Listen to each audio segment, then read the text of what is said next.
मेरा नाम डॉक्टर हिमांशु रॉय है। मैं सृजन फर्टिलिटी क्लिनिक पटना में हूँ और हम लोग आज बात करने जा रहे हैं बांझपन के कारण की। खासकर इस एपिसोड में हम लोग बात करेंगे पुरुष प्रधान बांझपन की। पुरुष में किस किस तरह के बांझपन के क्या क्या कारण हो सकते हैं और क्या बेसिक हम लोग टेस्ट करते हैं।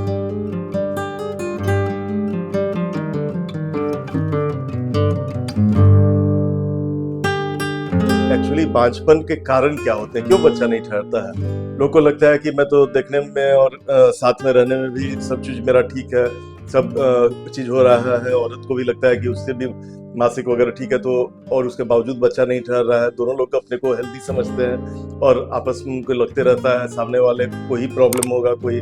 तो इसके लिए ये जानना जरूरी है कि बांझपन के कारण हम लोग जान लें। और सबसे इम्पोर्टेंट तो ये जानना है कि भले ही आप ऊपर से स्वस्थ लग रहे हैं, लेकिन 50% केसेस में मेल्स में और 50% केसेस में फीमेल्स में प्रॉब्लम होता है। और काफी कपल्स ऐसे भी होते हैं जिनमें दोनों पार्टनर्स में कुछ कुछ प्रॉब्लम हो सकता है। तो बांझपन की समस्या कोई लेडीज की समस्या, औरत की समस्या नहीं है।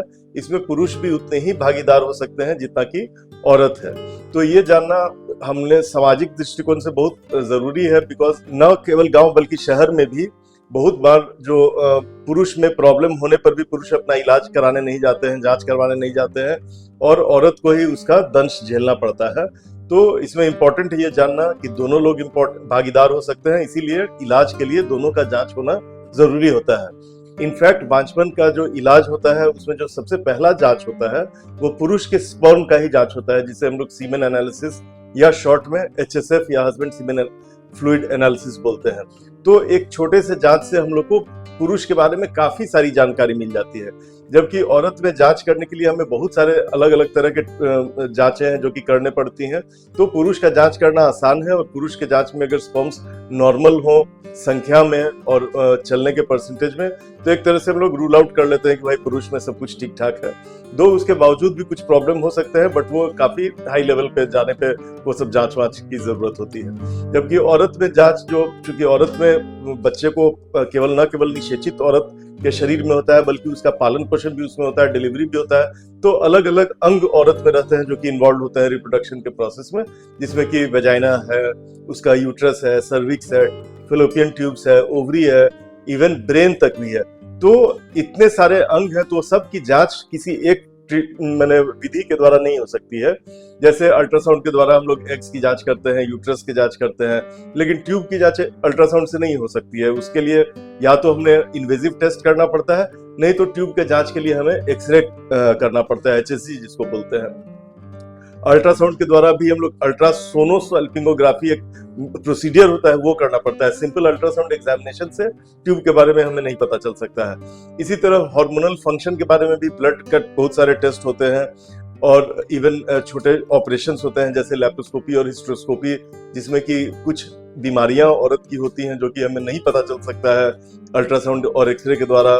वो सब हमें उन लैप्रोस्कोपी और हिस्ट्रोस्कोपी के द्वारा पता चलता है। तो चूंकि औरत में पुरुष में केवल स्पर्म्स बाहर निकलता है, इसीलिए एक बार स्पर्म की जांच हो जाए तो हमें उसके बारे में पता चल जाता है। लेकिन औरत के अंदर बहुत सारी प्रक्रियाएं होती हैं, बहुत सारे अंश होते हैं, इसीलिए बहुत सारे जांच भी होते हैं जिन्हें कि स्टेप वाइज क्रमबद्ध तरीके से करना रहता है। जरूरी नहीं है कि सब जांच औरत के आते ही पहले ही बाद में उसकी सब जांच की जाए। तो पुरुष में जो मेनली हम लोगों ने डिस्कस किया कि सीमेन जो इम्पोर्टेंट होता है, रिस्पॉन्सिबल होता है, और सीमेन का काउंट क्या है, मोटिलिटी क्या है। कभी कभी स्पर्म्स का बिल्कुल ही अभाव रहता है जिसके एजोस्पर्मिया कहते हैं, या बहुत ही कमी होती है। तो इस तरह के पुरुष में देखा जाता है कि प्रेगनेंसी होने में काफी ज्यादा टाइम लग सकता है या नहीं हो सकता है। तो उनका अलग अलग तरीके से जांच होता है। कारण अगर हम लोग जानना चाहें तो बहुत सारे कंजेनाइटल डिफेक्ट होते हैं, जेनेटिक डिफेक्ट होते हैं, सर्जरी के चलते प्रॉब्लम हो सकता है, कीमोथेरेपी के चलते प्रॉब्लम हो सकता है, वेरिकोसील होता है कंडीशन जिसमें कि ब्लड वेसल्स बढ़ जाते हैं। और इन सब के साथ साथ हमें लाइफस्टाइल को नहीं भूलना चाहिए कि अगर बहुत ज्यादा स्मोकिंग या टोबैको रिलेटेड चीज अगर कोई पुरुष ले रहा हो, बहुत टाइट अंडरवियर पहन रहा हो, बहुत जगह गर्म एटमॉस्फेयर में उसके जेनिटल्स एक्सपोज्ड हो रहे हैं, तो ये सब ऐसी चीज है जिसके चलते कि स्पर्म होने की जो क्षमता होती है, स्पर्मेटोजेनेसिस, वो कम हो जाता है। तो इस तरह बीमारी के कोई अगर हम लोग इन्यूमरेट करना चाहें उसमें तो पूरा किताब लिख सकते हैं। जैसे कि कोई ऑब्स्ट्रक्शन हो सकता है, जो अंदर ग्लैंड्स होते हैं जिसमें फ्लूइड बनता है, सेमिनल वेसिकल्स, उसका अभाव हो सकता है कि वो डेवलप ही नहीं किया हो।